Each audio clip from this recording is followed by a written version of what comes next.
প্রত্যেকটা জুম্মার পর বিশাল বিশাল মিছিল বেরিয়েছে এই এলাকার প্রত্যেকটা মসজিদ থেকে। কিসের জন্য? বাউলদেরকে উঠায় দেয়। ঠিক আছে ভাই, উঠাও না উঠাও আমার মাথা ব্যথা। পয়েন্টটা হলো মোহাম্মদপুরের প্রবলেম বাউল, মোহাম্মদপুরে বাউলরা প্রবলেম হয়েছে না তো। লক্ষ জনতা তুমি যখন বের করেছো, মোহাম্মদপুরের সবচেয়ে বড় প্রবলেম কি? সন্ত্রাস। এই সন্ত্রাস নিধনে যাও নাই কেন? তখন কি করছিলা তোমরা?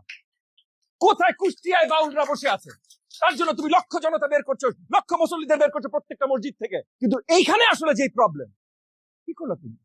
তুমি বলো মসজিদে।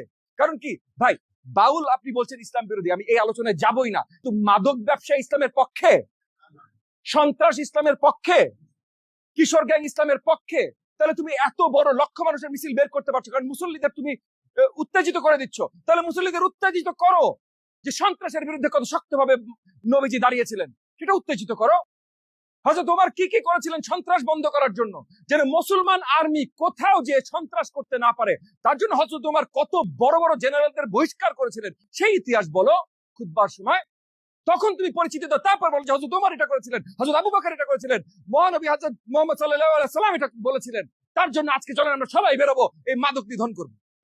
আমি আছি তোমাদের সাথে। কিন্তু আপনার যদি একটুও মনে হয় যে না, আমরা এই দেশকে আসলে সঠিক পথে নিয়ে যেতে চাই, আমরা সন্ত্রাস দমন করতে চাই, আমরা মাদক দমন করতে চাই, আমরা আমাদের রাস্তাঘাটগুলো আমাদের জন্য, পরিবারবর্গের জন্য এবং স্পেশালি শিক্ষকরা আপনাদের শিক্ষার্থীদের জন্য সেফ করতে চাই, নারীরা রাত্রেবেলা বা সন্ধ্যাবেলা চিন্তামুক্ত ভাবে হাঁটা চলাচল করতে পারে? পারে না ভাই। নারীরা তো পরের কথা, পুরুষরা পারে না। এই জায়গায় যদি আমাদের বদল আনতে হয় তাহলে আসলেই সঠিকভাবে যারা কাজ করতে পারে তাদের নির্ণয় করে বেছে নিতে হবে। আপনাদের শিক্ষক ভাই ববি হাজাজ এই জায়গায় কাজ করতে পারে, সহযোগিতা করতে পারে, সহযোগী হতে পারে।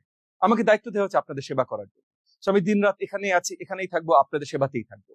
আমি দায়িত্বে বিশ্বাস করি।